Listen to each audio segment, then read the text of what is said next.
Hi and welcome to this video on research and inclusion. We'll be joined by Richard Thwaites and Surajit Singh.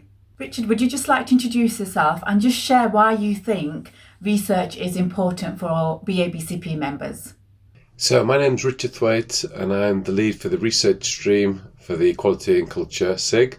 In my normal job, I'm a clinical psychologist and CBT therapist, and I work up in an IAP service up in Cumbria, and I'm also the editor-in-chief for TCBT, the BABCP Practitioner Journal. So thinking about research, it's really, really important within the BABCP and for all CBT therapists to have research at the heart of what we do. So in terms of the models that we use, these are all usually research proven models. The individual elements of the model are usually examined through research. And in terms of outcome research, usually the models that we implement are the models that are based on the outcome research literature, and we use the models that are most evidence-based. So research is really, really key, but obviously there are some challenges around applying some of that research base across certain cultures and groups that aren't necessarily have been part of that research to the extent that they should have been. Thanks, Richard.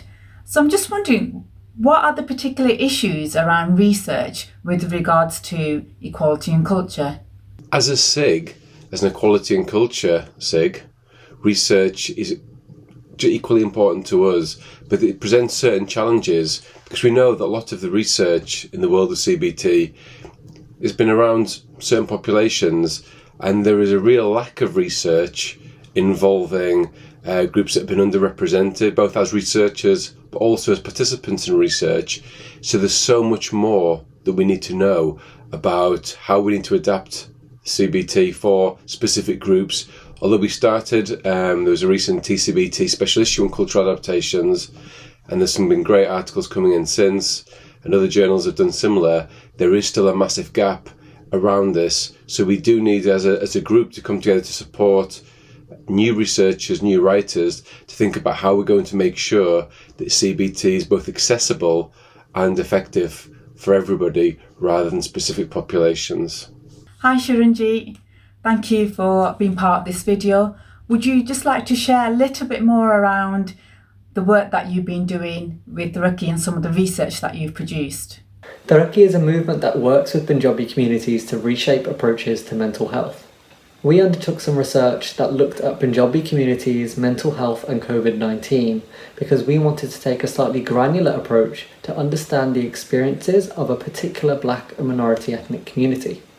470 people were engaged with this research, either as survey respondents or as interviewees. 60% of respondents reported a decline in their self-rated mental well-being from before COVID-19 to during, and this decline on average across all respondents was minus 18%. Subgroups who experienced the largest decline were Punjabi communities who also identified as LGBTQ+, Punjabi communities who identified as first-generation migrants, and Punjabi people living with comorbidities, all of whom had previous mental health challenges. The top used supports during this time were family, friends, and faith. And moving forward, the most opted for support people wanted to engage with was combined physical well-being and mental well-being related supports. This research shows us that we need to understand communities from a grassroots level, to understand their knowledge and their experiences to best inform how we develop solutions moving forward. Thanks, Surajit. I'm just wondering then, what are the gaps around CBT and the Punjabi community, and what still needs to be researched and understood? Regarding future research, cognitive behavioural therapy is one avenue of help seeking Punjabi communities can use when they're seeking support for their mental well-being. However, we need to try and understand the level of acceptability and the level of adequacy for cognitive behavioural therapy in Punjabi communities and black and minority ethnic communities more broadly. We need to understand what are the existing support-seeking pathways which people utilise when they're trying to better themselves and they're trying to better others around them.